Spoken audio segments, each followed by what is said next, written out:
Greetings, everyone, and welcome. October the 22nd, 2025. And as you can see by the thumbnail and the title, Zelensky saying, "Isn't that interesting?" We do have breaking news, and I officially call it a panic situation, but I'm going to tell you why. We have an emergency call up, unplanned, of Russian reservists for the rear. It's been reported by Reuters, but I have the video for you to see, and you make the determination. On the back end of that, we've got Russia testing their nuclear weapons and Zelensky dropping truth bombs in Europe today. Thank you for being here. Thank you for sharing, liking, commenting, subscribing. We appreciate each and every one of you helping us to get the message out. Let's start right here. This is the Reuters article, Russia to ask reservists to defend refineries after Ukrainian attacks. Doesn't that headline seem like, oh, well, that's nice and kind? No, it's not like that at all. This is why in the title, this is a panic situation because they do not want this out to the public. Russia will deploy reservists to guard key infrastructure. Reservists across Russia will now be involved in protecting refineries, critical infrastructure facilities, and this is according to the guy you're seeing there, General Vladimir Semyansky. I have the video for you. You determine it for yourself. Here we go.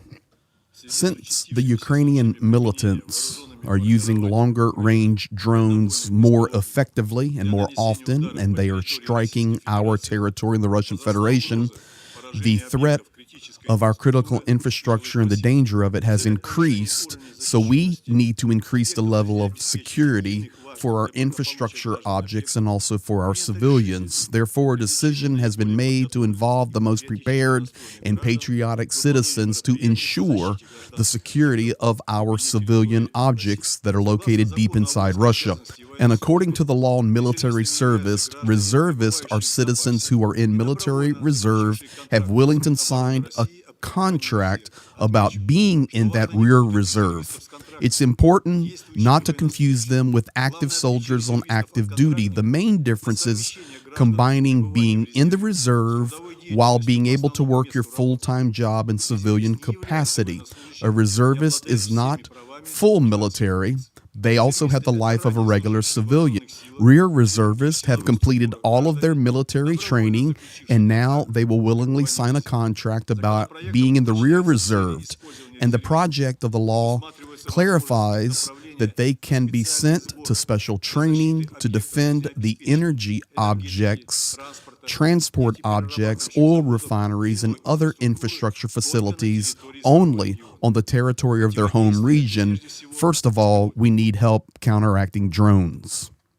Ladies and gentlemen, you just witnessed a Russian general tell the world, now I've translated it for you, that Ukraine is absolutely demolishing their infrastructure throughout Russia. And it's to the point, I was actually making some notes, although I voiced that over. He says Ukraine is being more effective. They are increasing their attacks. And we have a law about military service and reservists for the rear. They've already been trained. They're ready. But, did you hear him? They will sign another contract. They will go to special training. Of course, he then said it can only be, deployed or working in their home region. Yeah, but I guess you believe that. The bottom line is here, that's a panic move because A, it confirms that Ukraine is doing the job, and Zelensky and the Ukrainians know it. Secondly, it shows that Russia needs help stopping the drone attacks, the infrastructure. It's meaning their economy is really in trouble. They have an inability to protect. That is why we're talking about this as breaking news today. Now, I do want to show you the image of the Russian strike on Ukraine last night. And this brings me a little bit of concern. I think Russia will focus a majority of their attacks east of the red line. You see, this basically shows the section of Ukraine that I personally feel Russia really wants. It's really along the Dnipro River here. If I show you on the map, let me take that image off. We're really talking about, here's Chernihiv, Kyiv, Poltava, Kharkiv, Dnipro, Zaporizhia, Kryvyi Rih, Mykolaiv, Odessa. And what you have, if I change this to a different color now, you will see the river, the Dnipro River, runs right down just like that.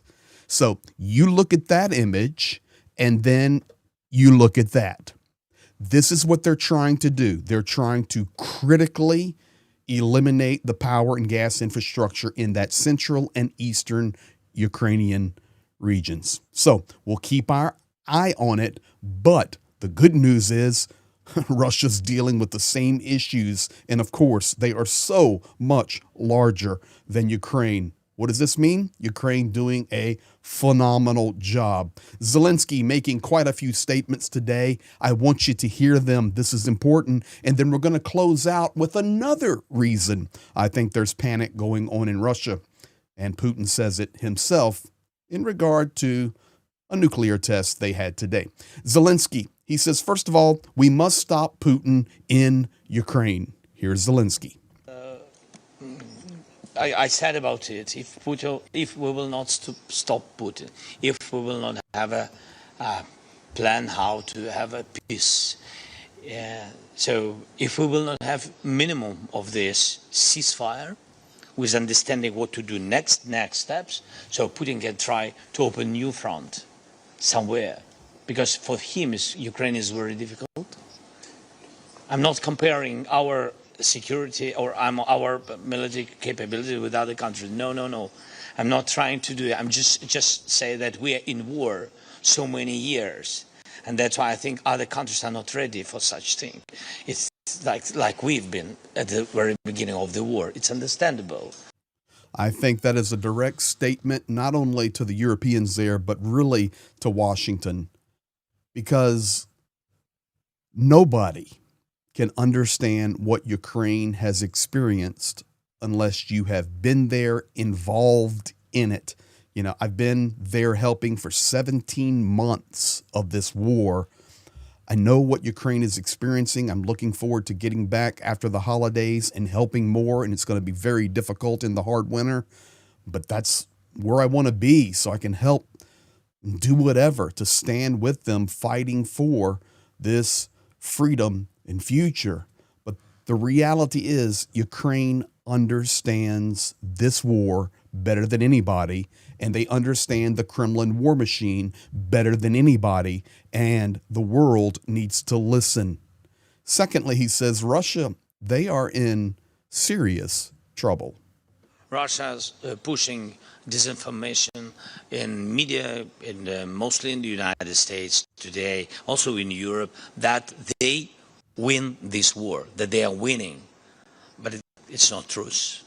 They have losses, more than 1 million people, 1,300,000. Yes, that's it. So and their economy is decreasing. There you have it. It's so interesting that Zelensky's statement actually came ahead, or at the same time, the general statement from Russia about the call up of the reservists, which is indicative of their economy. They're having struggles with soldier counts. Everything Zelensky is saying right there. Russia's not winning the war. They're losing a lot. Yes, they're holding territory in Ukraine. Yes, they're making some gains in Ukraine, but you're talking about a massive nation supplied by China, North Korea, Iran, and others against a small nation of Ukraine.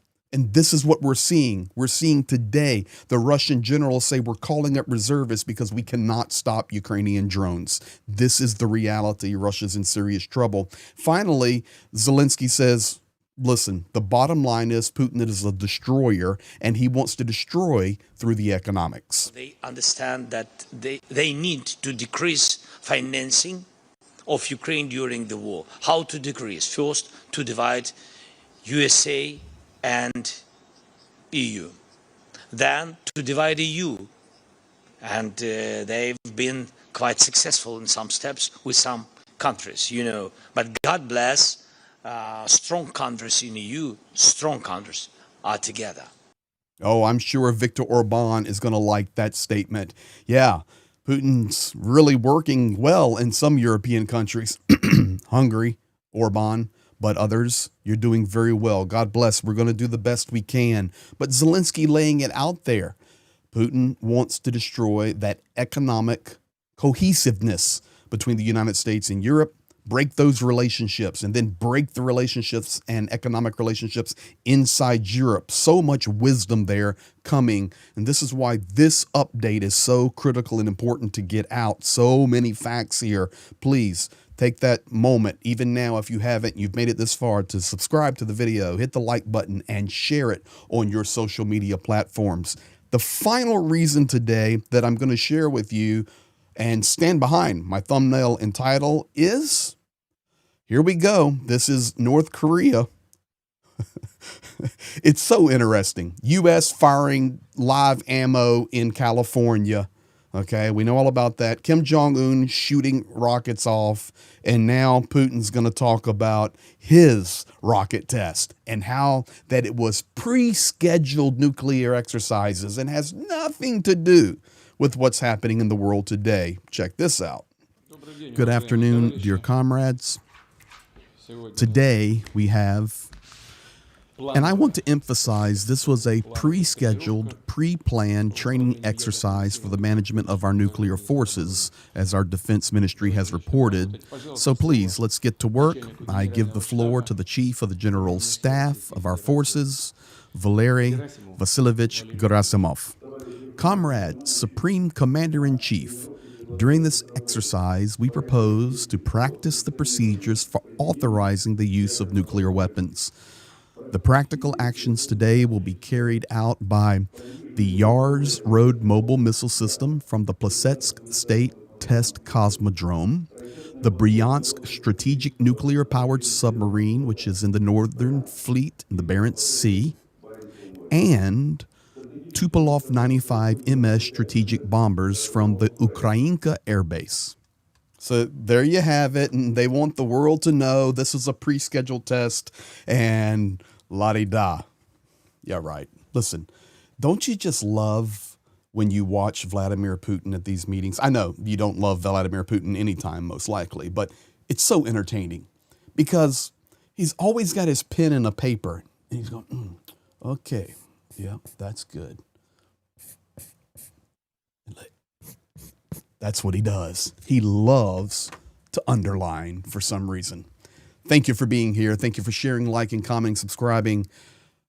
Overall, this is a great day for Ukraine. Russia admits that Ukraine is smashing their infrastructure, damaging their economy to the point where we need to call up reservists to go hold some weapons and try to stop these drones.